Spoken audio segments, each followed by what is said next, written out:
دوستوں، اکثر اس مسلمان یہی سمجھتے ہیں کہ کعبے کی پہلی بار تعمیر حضرت ابراہیم علیہ السلام اور ان کے بیٹے حضرت اسماعیل علیہ السلام نے مل کر کی، لیکن ایسا نہیں ہے۔ سچ بات یہ ہے کہ کعبے کی پہلی بار تعمیر حضرت آدم علیہ السلام نے فرمائی تھی۔ جب حضرت آدم علیہ السلام بعید سے زمین پر تشریف لائے تو بارگاہ الہی میں عرض کیا کہ خدایا، میں یہاں نہ تو ملائکہ کی تسبیح و تکبیر کر سکتا ہوں اور نہ کوئی عبادت گاہ دیکھتا ہوں، جیسا کہ آسمان میں بیت المعمور دیکھتا تھا جس کے ارد گرد ملائکہ طواف کرتے تھے اور مجھے سکون ملتا تھا۔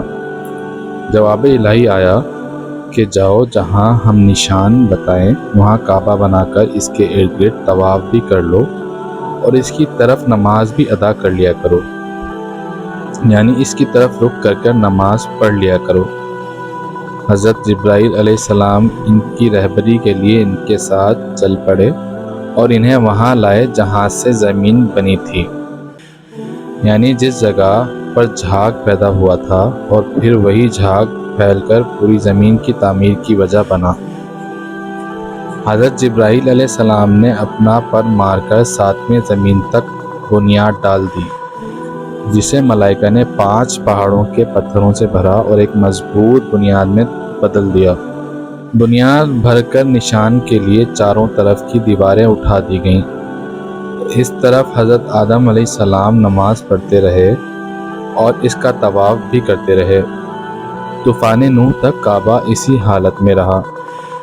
اس وقت وہ عمارت تو آسمان پر اٹھا لی گئی تھی اور یہ کعبے کی جگہ اونچے ٹیلے کی طرح رہ گئی تھی، مگر لوگ پھر بھی برکت کے لیے یہاں آتے تھے اور آ کر دعائیں مانگتے تھے۔ پھر ابراہیم علیہ السلام کے زمانے تک کعبہ اس حالت میں رہا۔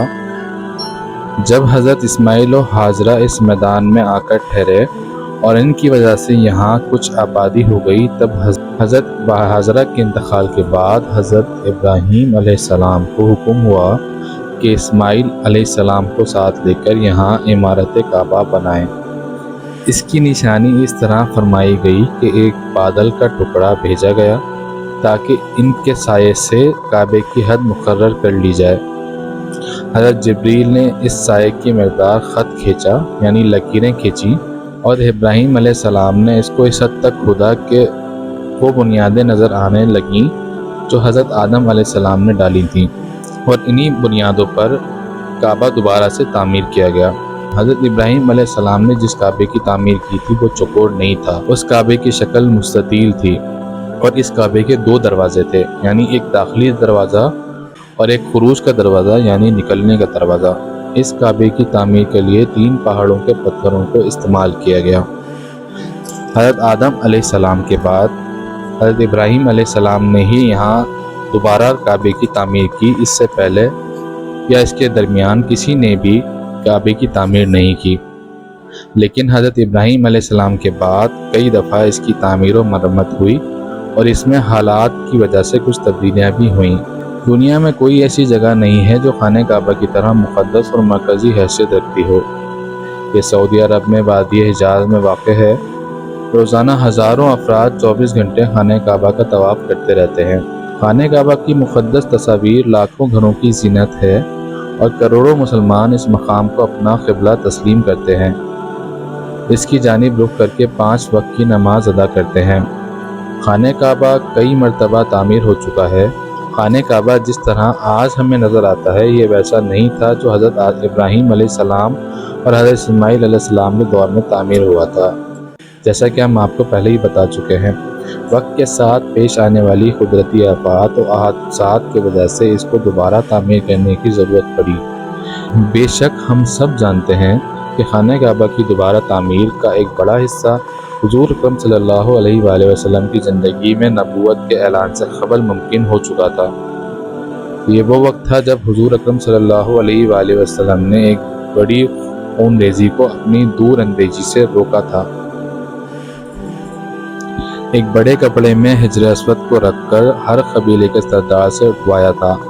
اس کے بعد آنے والے وقت میں کئی مرتبہ خانہ کعبہ کی تعمیر ہوئی تھی۔ آخر میں خانہ کعبہ کی تفصیل سے آرائش 1996 میں ہوئی تھی، جس کے نتیجے میں بہت سارے پتھروں کو ہٹایا گیا تھا اور بنیاد کو مضبوط کر کے نئی چھت ڈال دی گئی تھی۔ یہ اب تک کی آخری بڑی تعمیر ہے اور اب خانہ کعبہ کی عمارت کو پہلے سے کہیں زیادہ مضبوط تصور کیا جاتا ہے۔ دوبارہ تعمیر کیے جانے سے پہلے خانہ کعبہ کا ایک دروازہ اندر داخل ہونے کے لیے اور ایک باہر جانے کے لیے استعمال ہوتا تھا، جیسے کہ ہم نے آپ کو پہلے ہی بتایا۔ دوستوں، ایک زمانہ تھا کہ خانہ کعبہ میں ایک کھڑکی ہوا کرتی تھی۔ خانہ کعبہ کی جو شکل آج موجود ہے، اس میں صرف دروازہ ہے، کھڑکی موجود نہیں ہے۔ پہلے خانہ کعبہ ہفتے میں 2 مرتبہ کھولا جاتا تھا اور کوئی بھی خانہ کعبہ کے اندر داخل ہو کر عبادت کر سکتا تھا، لیکن موجودہ زمانے میں زائرین کی تعداد بہت زیادہ بڑھ جانے کی وجہ سے اب خانہ کعبہ کو سال میں صرف 2 مرتبہ کھولا جاتا ہے اور اس میں صرف اعلیٰ شخصیات اور خاص مہمان ہی داخل ہو سکتے ہیں۔ دوستوں، امید کرتا ہوں میری اس ویڈیو سے خانہ کعبہ کے بارے میں آپ کو کئی مفید معلومات حاصل ہوئی ہوگی۔ اب تک کے لیے اتنا ہی۔ اپنے میزبان اشر علی کو اجازت دیں۔ السلام علیکم ورحمۃ اللہ۔